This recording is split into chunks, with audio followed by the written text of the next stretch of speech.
Yes, we can check on your file. News, life, and beyond podcast. Putting you in dirt, other shows gone fast. We rock from the winter all the way to June. And pick it back up on the clock till noon.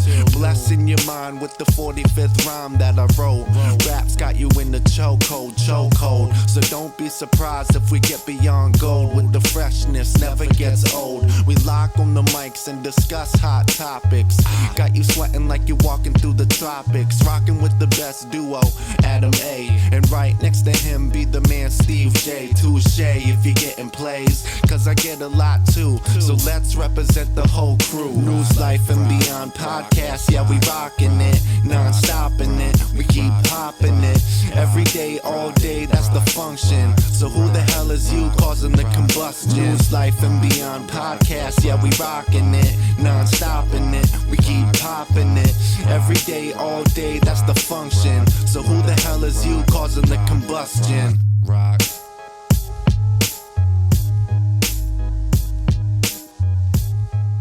I went to college, so it was like even more, you know what I mean? But we still stayed tight. We still had summers together and everything.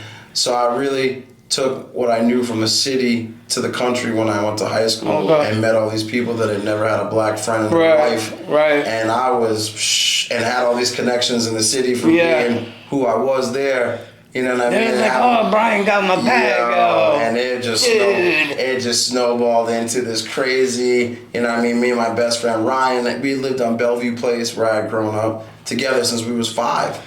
And he played the guitar. Yeah. And I always wanted to rap like Big and Method Man and Midnight Marauders. I heard the Midnight Marauders tape and I was like, oh my God, I heard Rob Bass and the dude's doing It Takes Two. Oh yeah. And it takes two to make a thing go around. And my mind was blown. I can remember sitting in Hawthorne Drive looking out the window. And I want to make a movie someday called It Takes Two. Yeah. Because that's how it all started. Yeah. Listening to Rob Bass go, I want to rock right now, and somebody outside doing the Running Man, all these kids on the Running Man, doing the Running Man on this big 18-wheeler flatbed. Okay. It was like 1988. I remember like it was yesterday. I went up the window, I heard all this rap music. I'm like, oh my God. I go outside, I'm like, yo, Mom, they're playing music outside, like they're breakdancing. I was like, I want to go out there. She's like, no, it's somebody's family. Like, everybody, all these Spanish people on a flatbed. Yeah. Rocking loud to I Want to Rock Right Now. And I was sitting in my room like, yo, I want to do that so bad. And that was the first time I realized, like, I loved what I saw on the stage, people on the stage, like, doing that. I was like 3, maybe 4, 5 years old, maybe 5 years old. What was it like growing up with a white stepdad? Crazy. Yeah, because everybody because we were moved from the hood to the normal place, and even then, my family was all black, and my family, half my family was all white. It was like, it was crazy. And so I think at 20, we started to go play bars, and we played with our buddies one night, and some people that Ryan had run into from mountain biking, and boy, let me tell you. And people that night went crazy over them songs. Keep playing them. Play it again. Where the fuck? They're like, where'd you guys come from with this? Like, how you even know? Yo, like, they was going crazy. So we played the whole set that we have all over again. People stayed the whole night. The manager of the bar was like, what the hell? He's like, what, the hell was that? I was like, I don't know, man. That was so much fun. I'm a young man. I'm like 19 at the time, maybe 20. So we keep writing songs, me and Ryan. Like, at this point, we're like, fuck it, let's write a song every day. Let's get together and write a song. We probably pen about 35 songs over the course of that next year. So by the time I'm 23, we got 40 songs that we can perform, And we started off with 5. You know what I mean? So now we got 40 songs. We're going for 3 hours at a piece. Me and this dude are burning down places in our town for 3 hours, 3-hour epic shows. Like, people are showing up in droves. And that's long, right? Yeah, 3 hours. For 3 hours. Yo, we're blowing places out, 1,000 people inside of a place. Like, people were like, yo, we've never seen 1,000 people inside this place, never in our lives. Like, hey, what the fuck are you guys doing? Were you getting paid at that time, too? Getting paid $3,500 a show. Like, nice.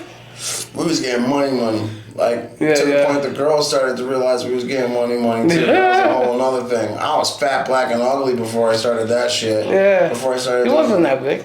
I was like 200 when I was like 215 pounds before I was Yeah, like, but you look more bigger, like Diesel. yeah, I was when I was younger. I was fat. I was big. Yeah. And girls wasn't feeling me. Ryan, Yeah, but then the women came, and it was crazy.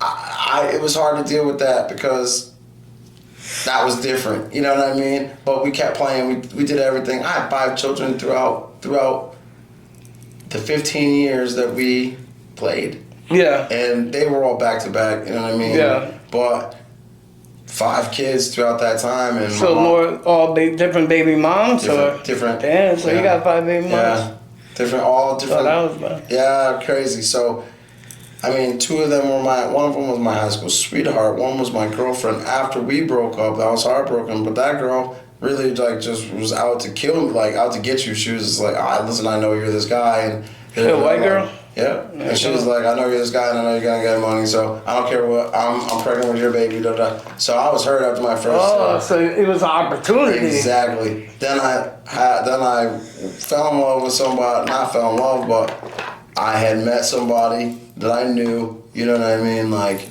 we were neighbors. I had a daughter already. I had 2 kids already. Me and that person slept together. She used to come to the shows a lot, but a year later, She was a groupie. a year later, she calls me and tells me that we're having a baby. You know what I mean? So she ended up being a groupie that was a friend, but ended up being my kid's mom. You know what I mean? That I still hang with and see every day and talk to every day, and still we're closer than ever. You know, but that's the strangest thing, the way it started. Yeah, you know what I mean? yeah. But you know what I mean? Then so I didn't even know about her. There was one kid, you know what I mean? Right. I had a girlfriend who ended up having some really rough times of going through the opioid epidemic. We had a daughter prior to her losing her mind, you know what I mean? And then she lost her mind. Well, sadly enough, we don't really get to see her that much because she's really bad off. And then I met a beautiful woman from Albania who I made my wife, had a son with her, but the family had issues with me being black. You know what I mean? And we ended up all of a sudden getting married together. Yeah, ruined the whole relationship. So now I'm just me. Do you have custody of your kids that 3 you of have? them. Oh, okay. Because I was ruling the world. Yeah. So what kind of genre would you call your music? Because you got the rap, you got the reggae, and then you got the rock. Yep, rap. I did research. Right. So I would call it's hybrid music. It's rock, reggae, hip hop, soul, pretty much all mashed up together. Yeah. In a real Mark Ronson-y kind of way. You know what I mean? Mark Ronson, one of my dudes, he did the Amy Winehouse music. He do a lot of music with Pharrell. He do a lot of music with a lot of like hip hop pop artists.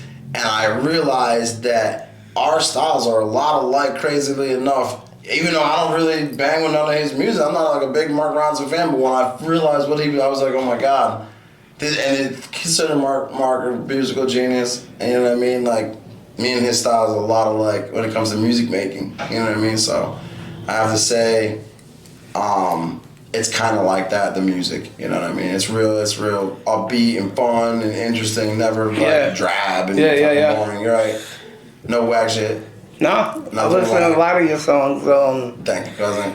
But when you The started, best duo, Adam A. And right next to him be the man Steve J. Touche if you're getting plays.